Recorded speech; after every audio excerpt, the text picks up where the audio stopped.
Boa noite. I was expecting a lot more from Street Power Football after previewing it, but after spending some time with it, I'm kind of bummed out. On the surface, it's taken a focus on the skills and tricks associated with Street Football and given the player various modes to experience it, but once you dive in, there's not a lot of substance.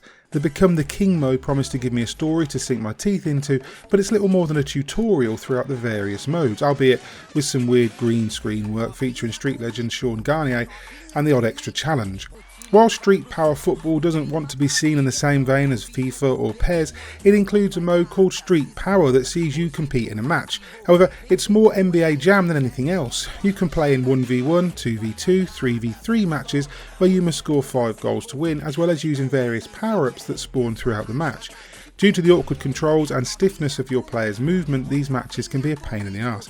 Regardless of the difficulty level you're playing at, there's no way to hone in on your opponent and tackle efficiently, often leading to the opposition running right past you. Passing doesn't flow at all, with your player unable to pass and move like the Liverpool Groove. So many times I tried a ground pass and it ran slowly across the floor or into the feet of my opponent. High passes are more successful, but even then the positioning of your teammates isn't always ideal. Shooting is the final thing you need to master, but it never feels impactful, much like the passing. Players are clunky and movement isn't as tight as it should be, leading to many conceded goals that could have been avoided. Being a skilled street footballer, you have the ability to use different skills to confuse the opposition, and while this can be key to breaking away from a defender, it can also send you directly into their path. Pressing the same button while trying to take the ball off them can also lead to errors in possession, because if you aren't facing in the exact direction of the player you're trying to steal the ball from, they're likely to find a way right by you. I don't mean to be down on the controls in matches, but if EA Sports has taught us anything, it's that control of the ball and the flow of the game are vital ingredients in the perfect footy game. Each football player, actual street stars like Liv Cook, have a special move, but I rarely got to use them because it takes a while to build your special meter. Of course, Street Power Football isn't solely about shirts versus skins. There are other modes that add a nice break from the frustrations of Street Power mode. Pana is a battle of wits where 2 players battle in a one-on-one match inside a cage. Think football MMA. There are 2 sets of goalposts, and for each goal you score you get a point.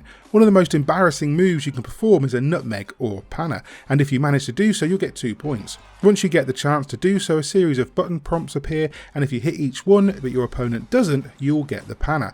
You may be the victim of a pana, and by being successful in the button prompt section you'll defend yourself from the ultimate humiliation. It's probably the most fun in Street Power Football, but the same gameplay issues present themselves again.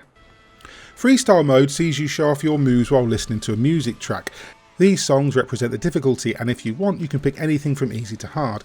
It acts like familiar rhythm games such as Guitar Hero, but instead of solely pressing a single button, you press combinations to achieve a higher score. It's tricky to get the hang of, but once you're in a comfortable rhythm it's rather satisfying to rack up a nice score. The final mode is perhaps my favourite, but it's by no means the easiest to get to grips with.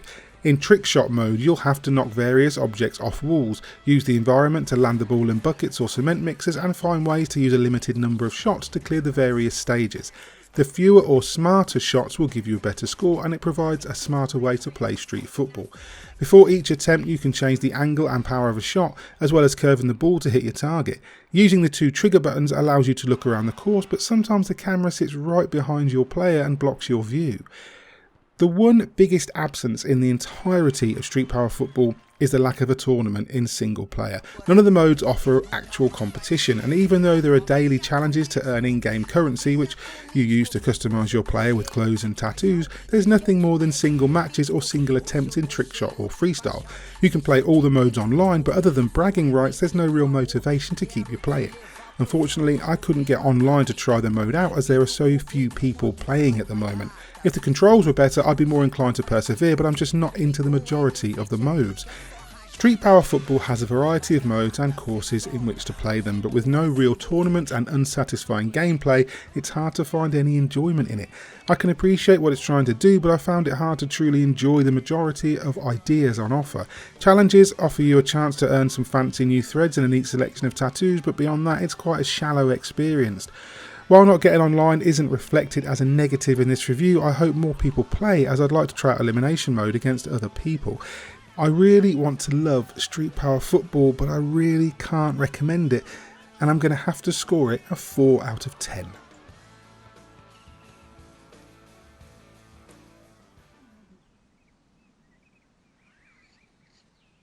Hello, Mick Fraser here. I hope you enjoyed Chris White's review of Street Power Football. Unfortunately, it didn't quite live up to expectations, but are you interested anyway? Were you planning on getting it? Have you tried it? And do you like it? If so, do let us know in the comments. And if you like the video, please consider hitting like and subscribe, maybe tagging that bell icon too, so that you're kept up to date with all the new reviews, previews, videos, podcasts, whatever we post on a given day. And we also have a Patreon if you'd like to check that out and support us that way.